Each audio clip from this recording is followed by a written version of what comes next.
भजन करताना सगळ्यांनी जोरात टाळी वाजवा. कोणालाही काहीही होणार नाही. बुवा देवाचं नाव घेतलं काही झालं तरी काळजी करू नका. हाला सगळी व्यवस्था केली. एक सोडून दोन आणि तबला पेटी शाही तमामात कार्यक्रम होतो. पण आजपर्यंत नाम घेता गेला वाया. ऐसा न कधी देखील आजपर्यंत तरी असं कधी घडलेलं नाही. रामरायाच्या दरबारात आई भगवती कृष्णा मातेच्या दरबारामध्ये आहोत. जी जगत जननी कृष्णा माता आहे, ज्या खऱ्या अर्थाने सगळ्यांची सुखदुःखांची साक्षीदार असणारी. आपल्याकडच्या नद्या किती श्रेष्ठ आहेत बघा शेवटी. म्हणजे आपल्याकडे शपथ घ्यायची झाली तर कृष्णा मातेची शपथ, गंगा मातेची शपथ, नर्मदा मैयाची शपथ. म्हणजे खरं सत्यता याचं परिमाण काय असेल तर तिची शपथ घेतली जाते. यांनी किती आरडाओरडा केला तरी याला पर्याय नाहीये. पूर्वीच्या काळातल्या गोष्टी आपल्या घरातल्या पहा. घरामध्ये एखादा जर प्रश्न निर्माण झाला, खऱ्या खोट्याचा वाद निर्माण झाला, तू खरं बोलते का, तू खरं बोलते, हा म्हणला मी खरं बोलते, तू खोटं बोलते, तो म्हणला नाही मी खरं बोलते, तू खोटं बोलते. याचा निवाडा कुठे व्हायचा? निवाडा कुठे व्हायचा? एकच निवाडा असायचा. तू जर खरं असशील, देवावरचं फूल उचल, देवावरचं फूल उचल. हा सत्यतेचं परिमाण होतं पूर्वीच्या काळामध्ये. आणि हिंमत नसायची जर मी खरं खोटं बोलतोय पण मी सांगतोय खरं, फूल उचलायची आणि ते वाद तिथल्या तिथे मिटून जायचे. पण ही अशी असतात की यांचा नारायण काय करतो म्हणणारे. हे असे वाढायला लागल्यामुळे सध्या बरेच प्रकरण घराच्या बाहेर जातात.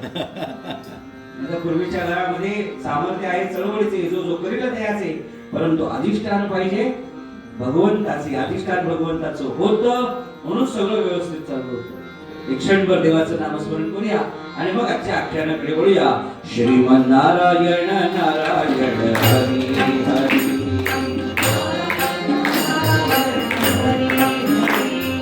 नारायण नारायण हरी हरी. श्रीमन नारायण नारायण हरी हरी. श्रीमन नारायण नारायण हरी हरी. श्रीमन नारायण नारायण हरी हरी. श्रीमन नारायण नारायण हरी हरी. लक्ष्मी नारायण नारायण हरे हरे. वेद नारायण नारायण हरे हरे.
भांडणाला सुरुवात त्यांनी केलेली आहे. त्यामुळे आख्यानाची सुरुवात त्याच करते. आज इथे कीर्तनाला खरंच बऱ्याच दिवसांनी आनंद वाटला.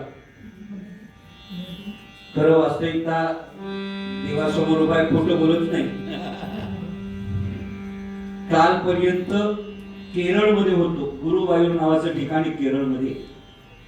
तिथे भगवान गोपालकृष्णाचं बाल रूपातली मूर्ती आहे. तिथे कालपर्यंत श्रीमद भागवत कथा होती.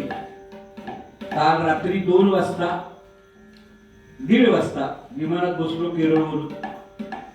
आज पहाटे 4 वाजता पुण्यात आलो. लगेच 7:30 इकडे यायला निघालो आणि एवढं करून उद्या लगेच दुपारी उज्जैन गाठायचंय. त्यामुळे पण आमचे परमश्रद्धेय आमचे पुण्यामध्ये आमचे असणारे श्री गोविंदराव पेडेकर काका, ज्यांचं या भागामध्ये दलित आणीबाव प्रतिष्ठानतर्फे खूप काम सुंदर होते. आमच्या मंजुश्री नाही काकांच्यासाठी करायचंय. आणि इथे आल्याला दादाने त्यांना काकूंची अशी इच्छा होती की उत्सवामध्ये कीर्तन होत असतं, पण याच काहीतरी वेगळं असावं. असा जेव्हा प्रस्ताव काकूंनी मांडला तेव्हा म्हटलं कीर्तन झालं पाहिजे, म्हणजे जुगलबंदी झाली पाहिजे. मग एवढी हक्काची लाडाची माणसं असल्यामुळे म्हटलं चला त्यानिमित्ताने बापू काका आमची सगळी मंडळी परत एकदा भेटते. त्यामुळे म्हटलं आल्याला फार काकांची खूप आठवण आली. एक किस्सा सांगतो काय, इथे पहिलं जेव्हा कीर्तनाला मला माहित नाही काका आहेत बसलेले, आणि एवढा मोठा माणूस किती साधा असू शकतो असा आम्हालाच विचार नव्हता कधी. असे बसले होते आणि मी कीर्तनामध्ये पटकन बोलून गेलो. त्यावेळेस बापू काका त्याला साक्षीदार आहेत. म्हणलं अहो चितळ्यांच्या इथे आलो आणि मला श्रीखंडच खायला मिळालं नाही, असं फक्त बोलून गेलो.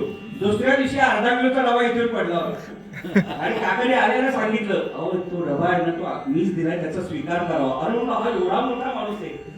म्हणजे मोठा माणूस कधी मोठा होतो. भारतरत्न अटल बिहारी वाजपेयींनी गोळवलकर गुरुजींना विचारलं होतं हा प्रश्न, मोठा माणूस मोठा कधी होतो. तेव्हा गोळवलकर गुरुजींनी काय उत्तर दिलं, मोठा माणूस मोठा कधी होतो बेटा, जेव्हा तो साध्या साध्या गोष्टी छोट्या छोट्या गोष्टी जपतो तेव्हा तो मोठा होतो.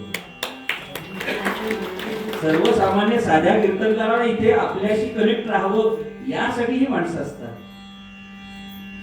त्या किती गोष्टी मला बऱ्याच माहिती येतो. त्या आपल्या ह्याच्यामध्ये पूर आल्यानंतर वाचनामध्ये घुसलेले काका, सगळी साफसफाई करणारे काका, किती व्यवस्थित. आणि इथे या उत्सवामध्ये त्यांचं अस्तित्व किती महत्वाचं होतं मी पाहिलं म्हणून सांगते. शेवटची जेवणावेळीस काका सगळ्यांना आधी वाढायचं आणि मग शेवट नंतर बसायचं. ही मंडळी येतो फार अवघड असतात. आणि पुन्हा ते पु ल देशपांडे म्हणतात ना, आता पाय दिसतेच नाही, तो पाया पडण्यासाठी पायच राहिले.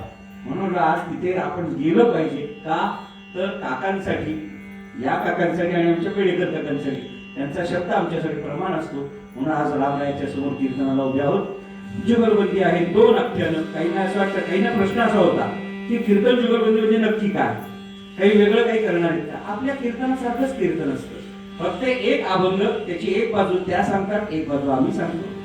आपल्याच कीर्तनाप्रमाणे कीर्तनाचं उत्तर रंग त्या त्यांचा उत्तर रंग सांगतात, आम्ही आमचा उत्तर रंग सांगतो. त्या कुठला उत्तर रंग सांगतात आता त्या सांगतील, त्याला उत्तर आमचं उत्तर रंग असेल. काय घडलं बघा.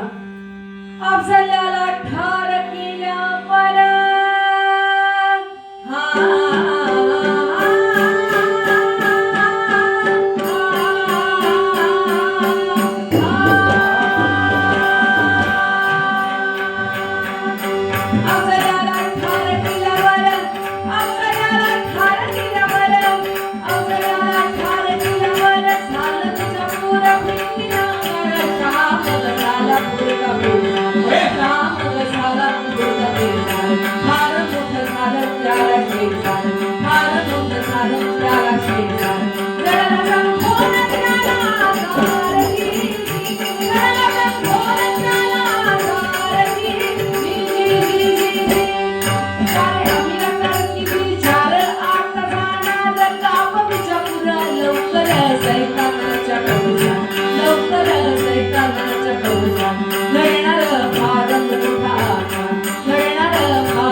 विजापूरचा आदिलशहाचा दरबार भरलेला आहे. प्रत्येक जहागीरदार, मनसबदार, सरदार, अमीर, उमराव खाली मान घालून उभे होते बादशहाच्या तख्तासमोर.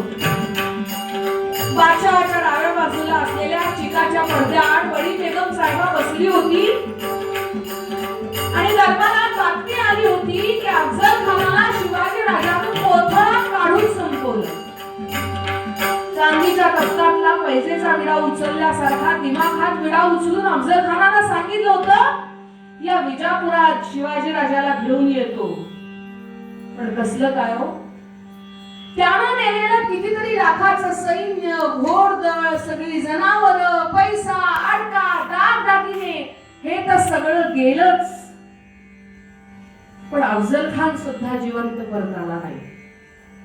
त्याचे कसे हाल झाले हे सांगायला मात्र त्याचा एक मुलगा विजापुरात कसा बसा जीव वाचवून परत आला. त्याचं नाव आहे फाजल खान.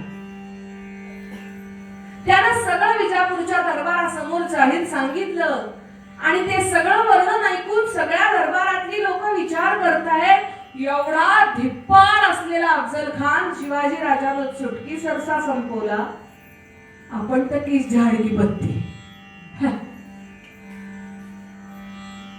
मोठा बाका प्रसंग उभा राहिला होता. बडी बेगम साहेबांना सारं काही ऐकलं आणि त्या भर दरबाराला तिनं एकच विचारलं, क्यों? कोई नहीं? इस पूरे सल्तनत में ऐसा कोई नहीं जो सिवा को खत्म कर सकेगा? किती वेळा विचारलो?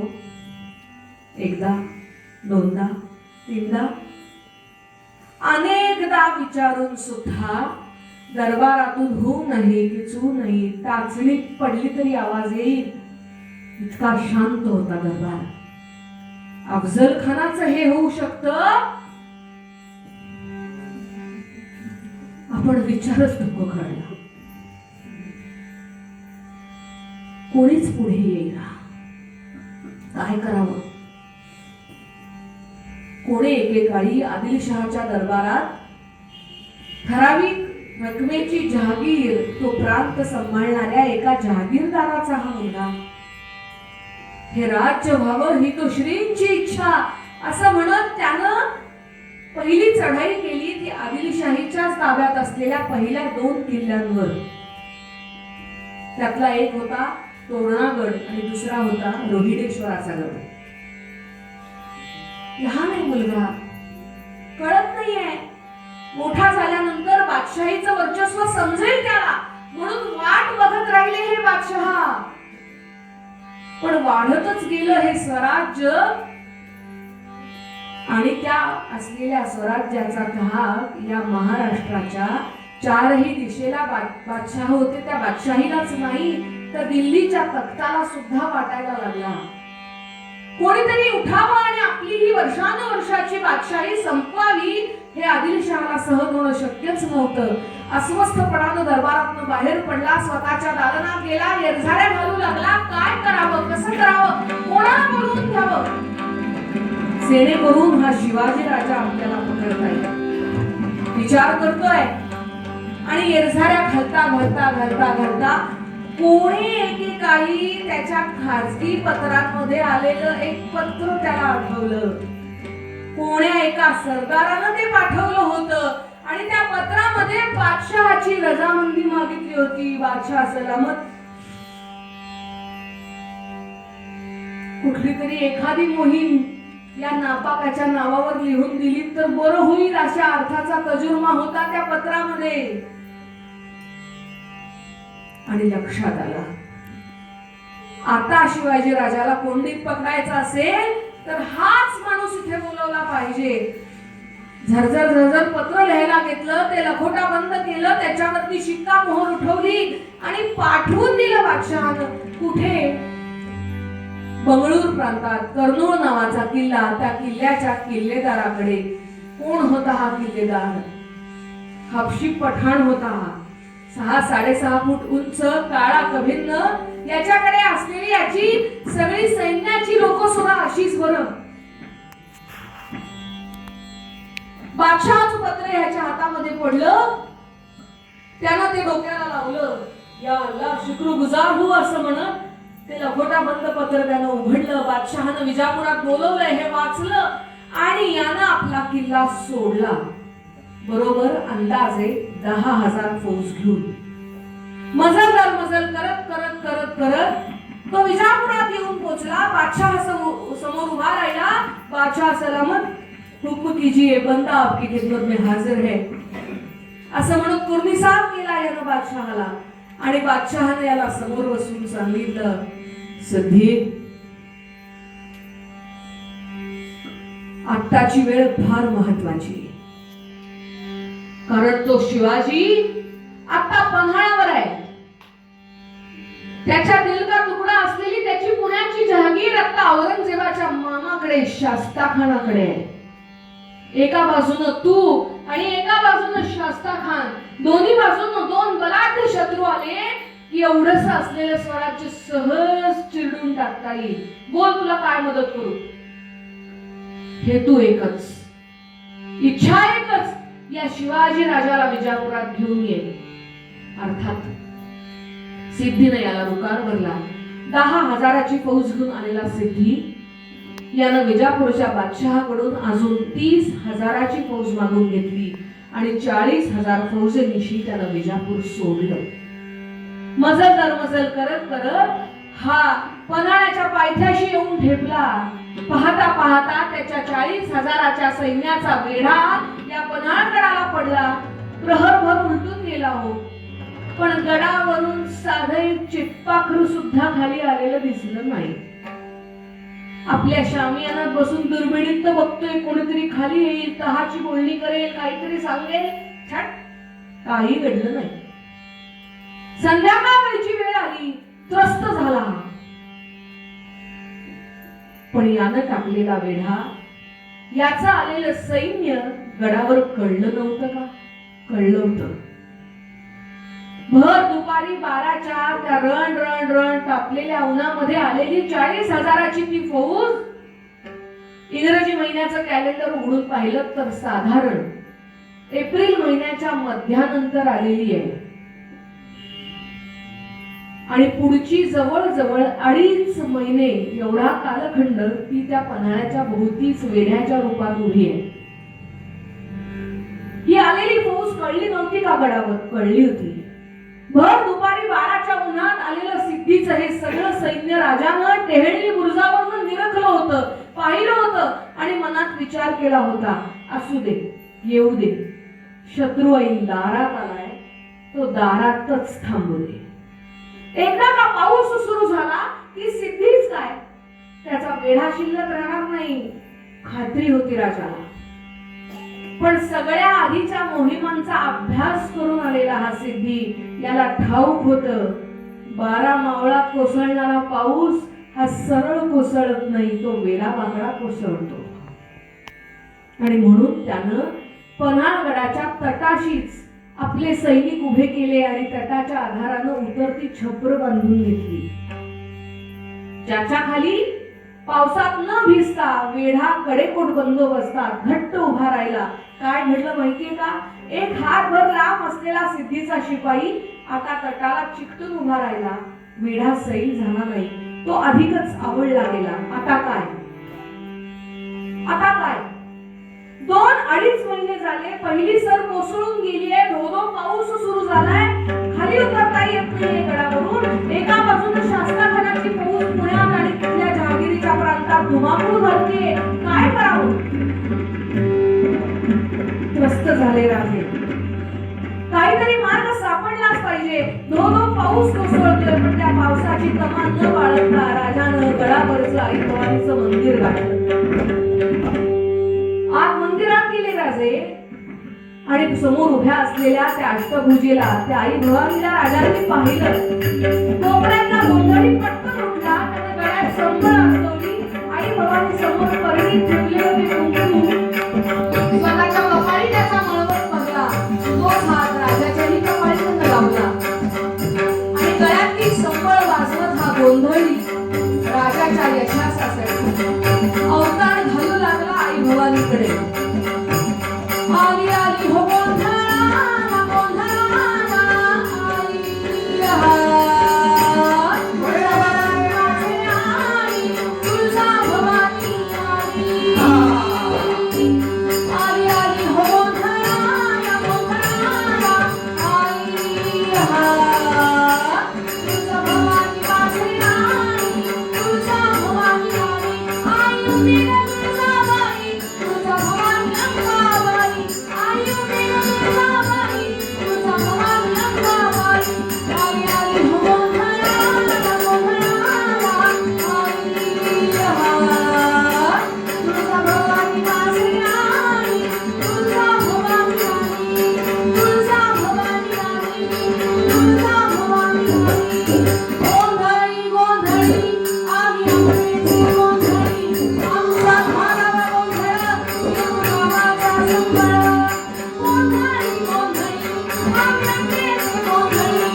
यशाचा अवतार आई भवानी समोर मागितलं.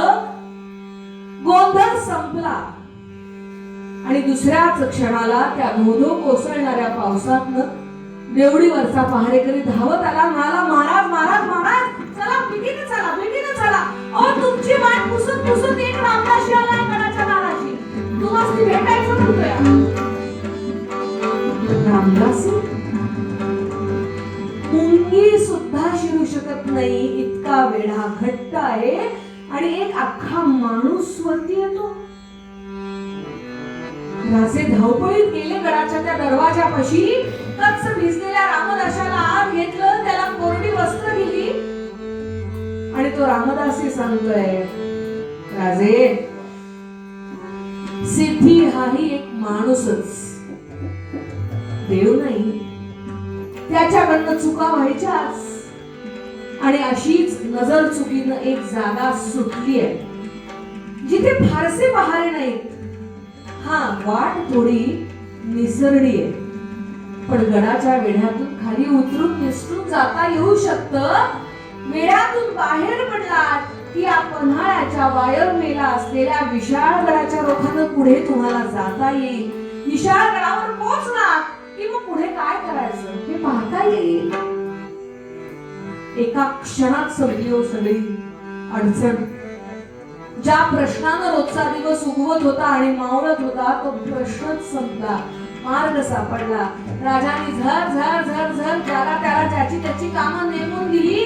गडावरून कोणी खाली उतरायचं, कसं उतरायचं, कोण बरोबर घ्यायचं याचं सगळं गणित डोक्यामध्ये तयार केलं आणि दुपारच्या मुजऱ्यासाठी राजांच्या दालनात आली बाजी प्रभूंची स्वारी.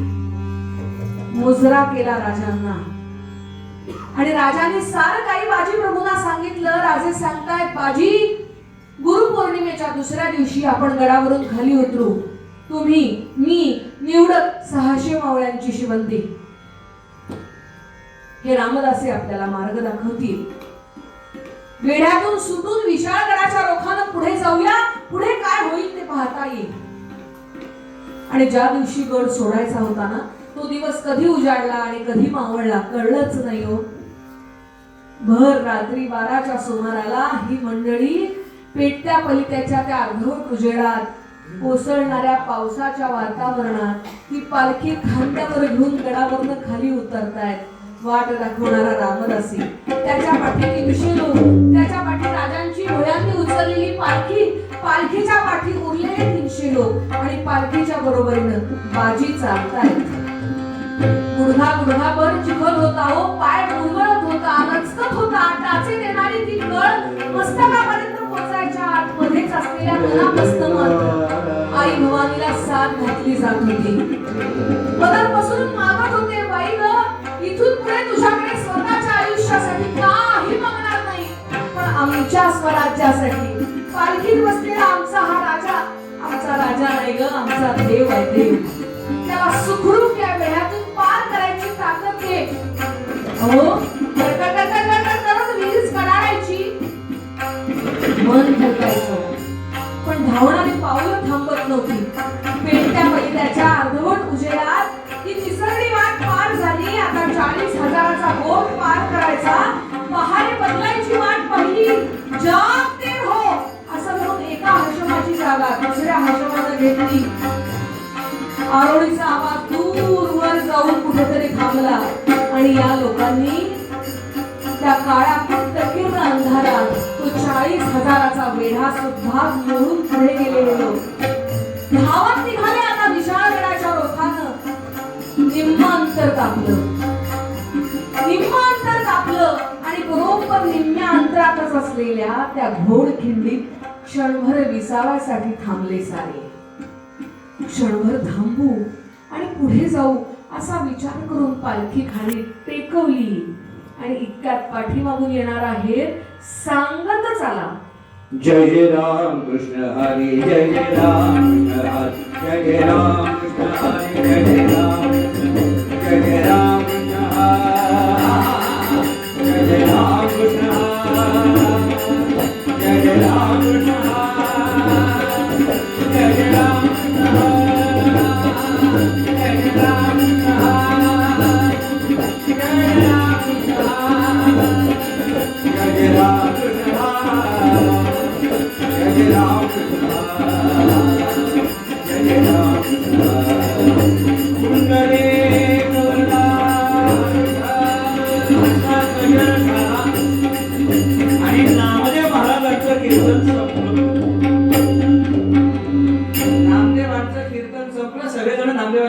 नमस्कार करतात, पायी सगळे पडतात, त्या लोकांना नमस्कार करतात, गोरोबांना नमस्कार करतात. सगळी सगळी संत मंडळी बसली आणि कुठे होती सगळे आलेली? नाशिक जवळ घोटी इगतपुरी नावाचं गाव आहे. त्या इगतपुरीच्या जवळ सगळ्या संतांचा मेळा आला होता. का? तीर्थयात्रेसाठी सगळे संत मंडळी बाहेर पडली. आणि या इगतपुरी पाशी कपिलधारा नावाचं एक तीर्थ आहे. त्या तीर्थावरती सगळेजण जमले होते आणि कीर्तन झालं. कीर्तन झाल्यानंतर त्या कीर्तनाला कोणी बरेच लोक आली होती. त्यातली एक स्त्री होती, ती पाहत होती, कीर्तन ऐकत होती. नंतर प्रवचन झालं आणि एवढं करून ती घरी गेली आणि आपल्या पतिराजांना म्हणली, महाराज महाराज घरात थांबू नका, ते तिथे कीर्तन करावे, संत आले, त्यांना आपल्या घरी जेवायला बोलवायचंय, त्यांना बोलवून आणा. संतांचे चरण आपल्या घराला लागले तर आनंदाची गोष्ट नाही का? आनंदाची गोष्ट नाही का? पतिराज म्हणाले, हो ठीक आहे ठीक आहे ठीक आहे ठीक आहे, आता पूजा नंतर करा, आधी संतांना बोलवायचा, आधी संतांना बोलवायचा. पूजेवरनं खरं उठू नाहीये, पण संत जर आले असतील तर संतांसाठी पूजा अर्धवट नक्की सोडावी. जा आता जा. पत्नीच्या आट्टाबाई हे आले आणि संतांकडे पाहतात. संतांकडे पाहतात आणि यांना प्रश्न असा पडला, या संतांचा अध्यक्ष ओळखायचा कसा? पूर्वीच्या काळी अध्यक्ष ओळखण्याची एक खूण असायची, जो अंगाने आडवा, मिशा अशा वरती टोपा असलेल्या, ते घड्याळ 10 वाजून 10 मिनिटं झाल्यासारखे वाटतील अशा मिशा. हो अशा होत्या पूर्वी. नंतर आमच्या अशा झाल्या 5 वाजून 35 मिनिटं झाल्यासारखे. आता सध्या आमच्याकडे ते हे ठेवतच नाहीत काही जण. सगळं जळगाव ते बेळगाव सरळ सोड रस्ता, समुद्री महामार्ग एकच कार्यक्रम. पण अशा मिशा म्हणून या भागामध्ये अशा मिशा वगैरे असणं भूषण हवंय. अशा मिशा ताव देत एक संत बसला होता आणि मुखाने मात्र विठ्ठल विठ्ठल विठ्ठल विठ्ठल विठ्ठल विठ्ठल लावले. कोण तो संत हा? आमची माळियाची जात,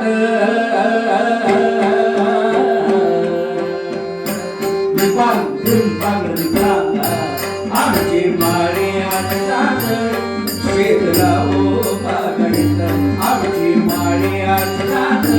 त्याला रामकदम ठेका म्हणतात.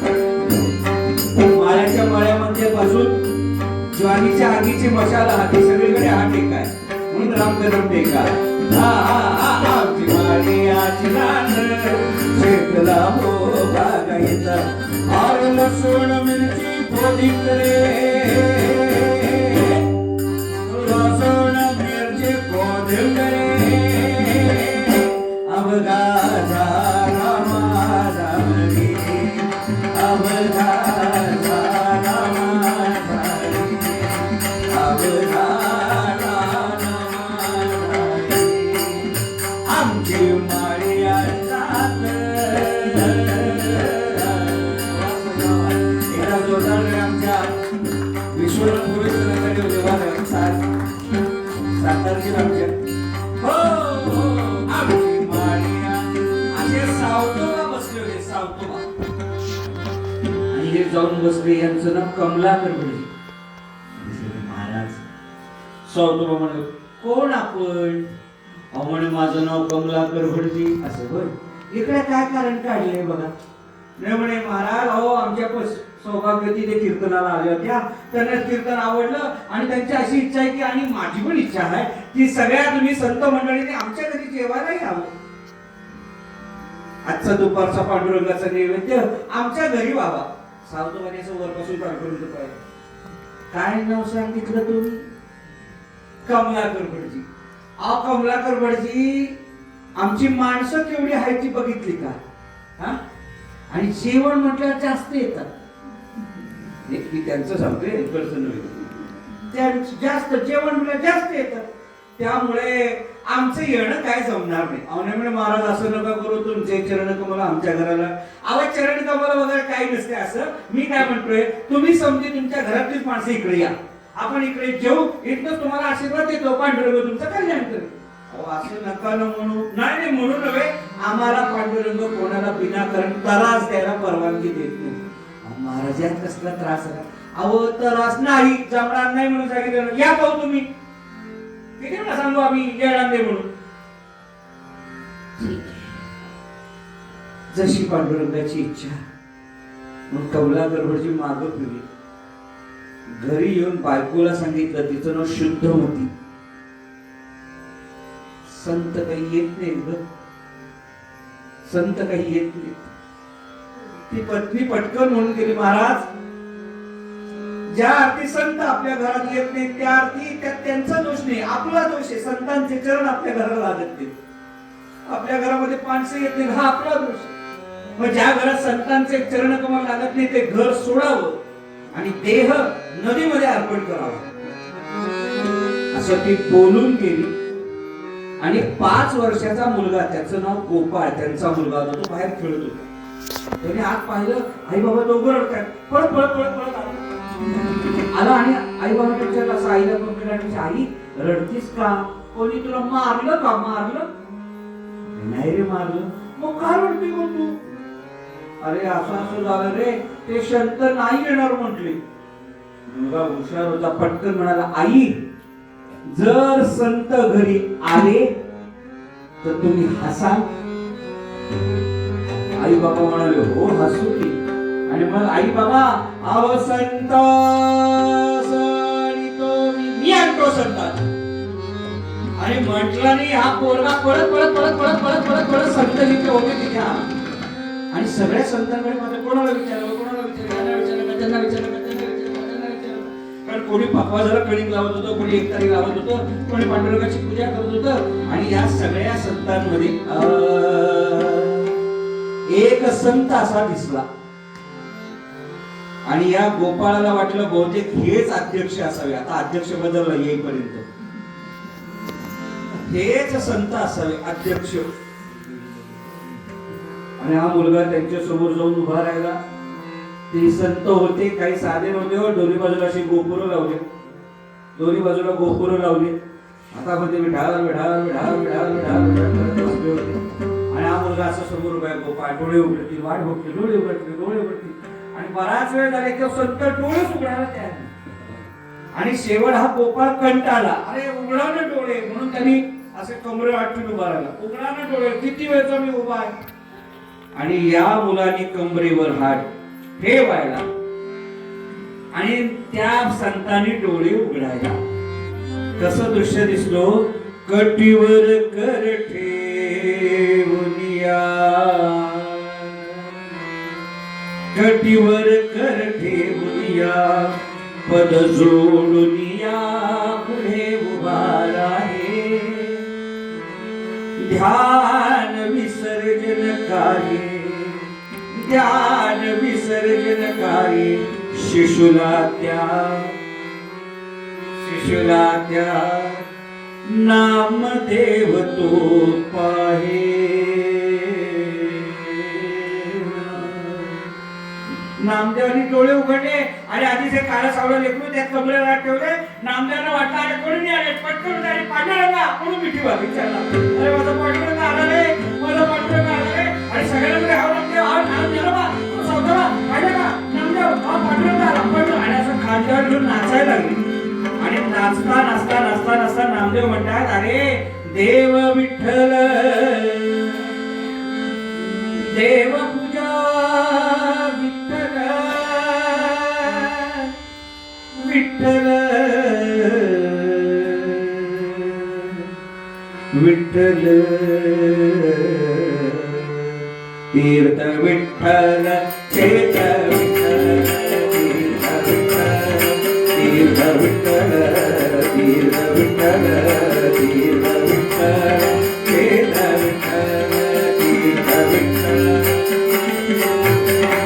तीर्थ विठ्ठल चेत विठ्ठल माता विठ्ठल पिता विठ्ठल माता विठ्ठल पिता विठ्ठल बंधु विठ्ठल घोष विठ्ठल बंधु विठ्ठल घोष विठ्ठल विठ्ठल विठ्ठल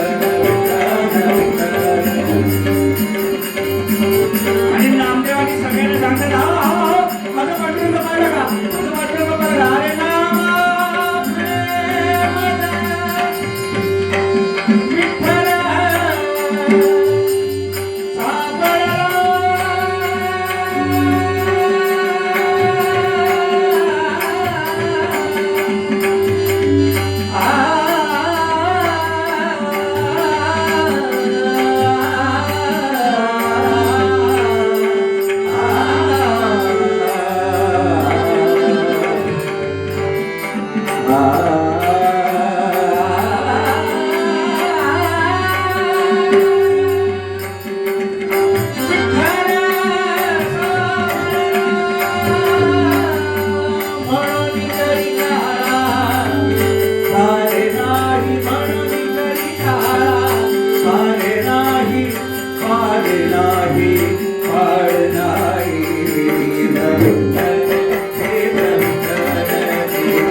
असं म्हटलं तो झाला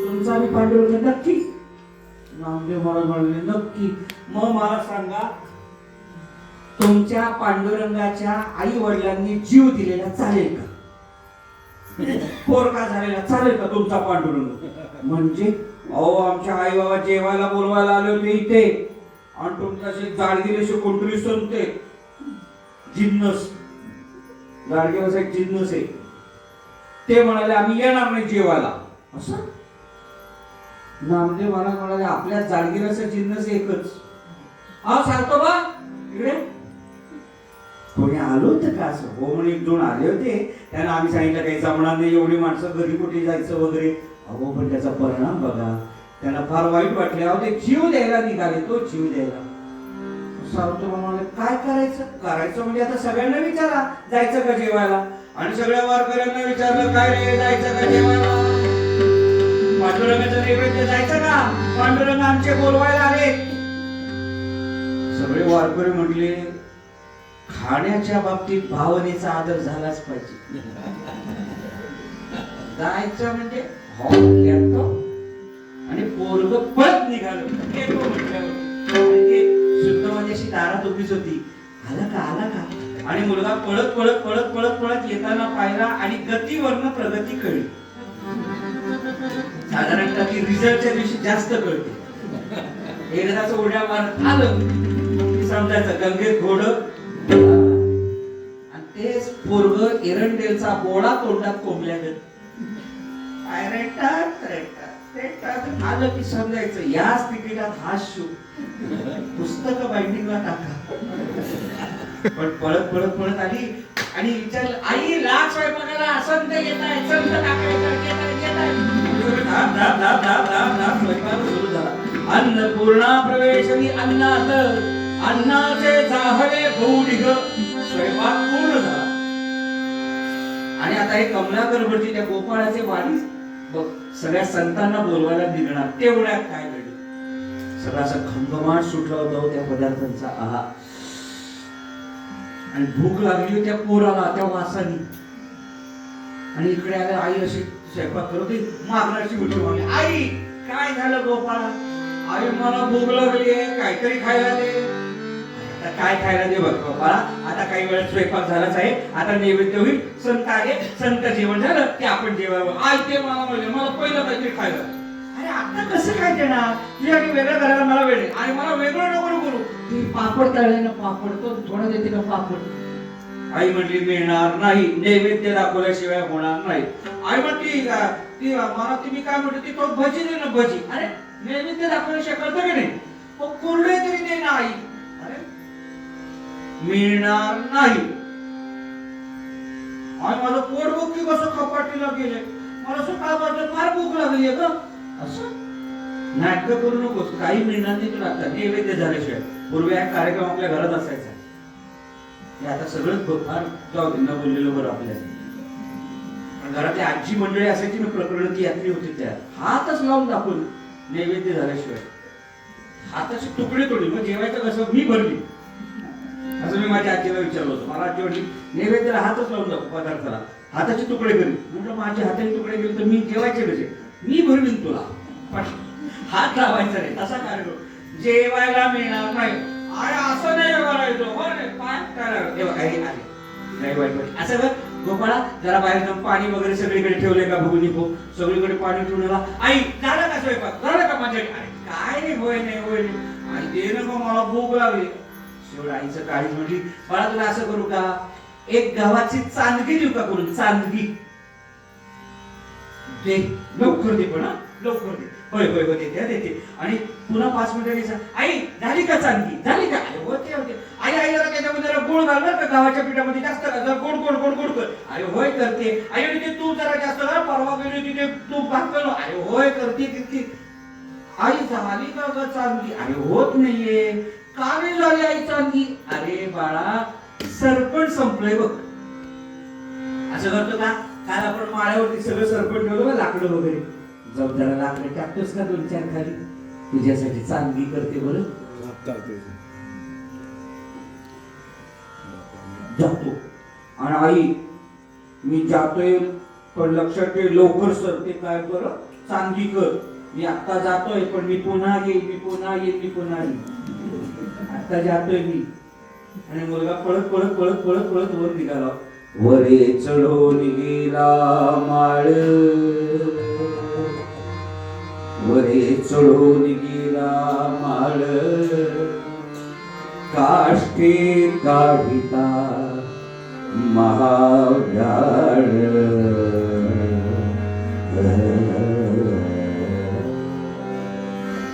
कधीच्या काळी ठेवली होती लाकडं, त्यामध्ये बसलो काही डोंग्या नाव. आणि या नाजूक लेकराचा हात गेला, लाकडं टाकतोय. आई टाकू का? बस काय टाक टाक अजून टाक. होय नाही करता करता करता तबा धरून बसलेल्या नागानं कटकट कटकट कटकट कटकट कटकट कटकट कटकट हात जोडला. आई ग!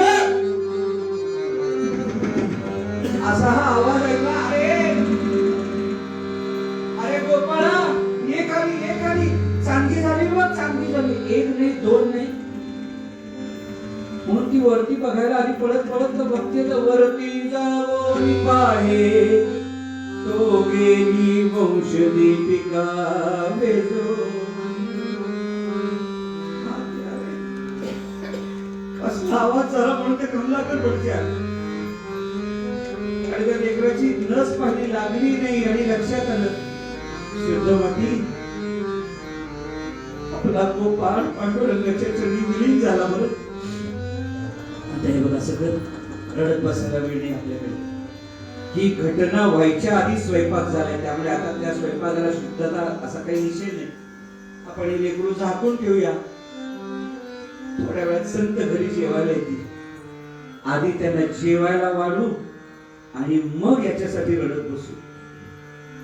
संत आपल्या घरी येत आहेत, त्यांना असं आता काय करायचं. म्हणून त्या गोपाळाला पाळण्यामध्ये तसाच झाकून ठेवला.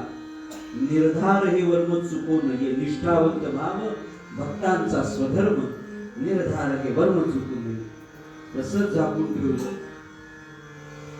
आणि कमलाकर भटजी संतांना बोलवायला निघाले. संतांना बोलवायला निघाले. क्षणभर थांबूया, विसावा घेऊया आणि पुढे जाऊया असं म्हणून पालखी खाली ठेवली. आणि इतक्या पाठीमागून येणाऱ्या हेरानं सांगितलं, राज थांबू नका, पुढे जा, पुढे जा. तुम्ही वेढ्यातून सुटला आहात हे सिद्धीला समजलंय. अहो थोडी थोडकी नाही, जवळ जवळ 30,000ची फौज घेऊन हा सिद्धी तुमच्या पाठीमागून येतोय. तुम्ही पुढे जा. बरोबर आणलेली निवडक 600 मावळ्यांची शिबंदी राजे म्हणतायत, बाजी सगळे मिळून लढूया, शत्रूला संपूया आणि मग विशाळगडाकडे जाऊया.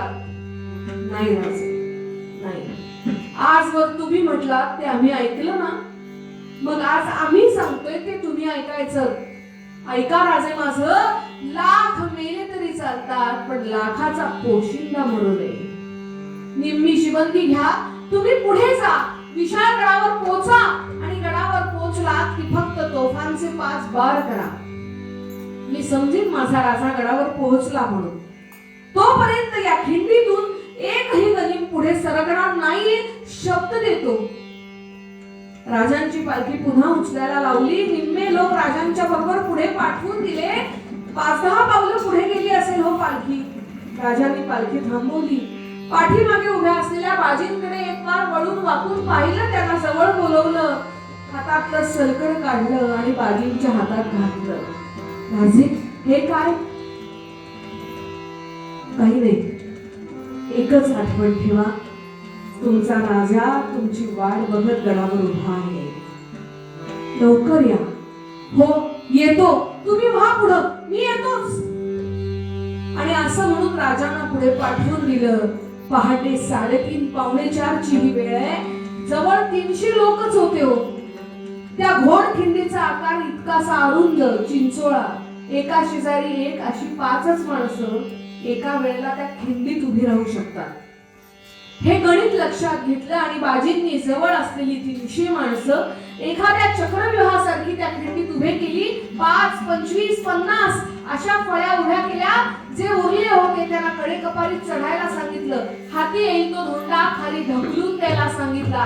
जमेल तसा, जमेल तितका गनीम आपल्याला संपवायचा आहे, एवढंच लक्षात ठेवायचं होतं. ऐन खिंडीच्या तोंडाशी मध्यभागी बाजी उभे राहिले. हातामध्ये दाणपट्ट्या घेतलेले बाजी, बाजूला 2 ढालही उभे केलेले. का? कारण हा दाणपट्टा फिरवत असताना शत्रूनं जर आजूबाजूने वार केले तर ते या ढालाईतानी सांभाळायचे असतात.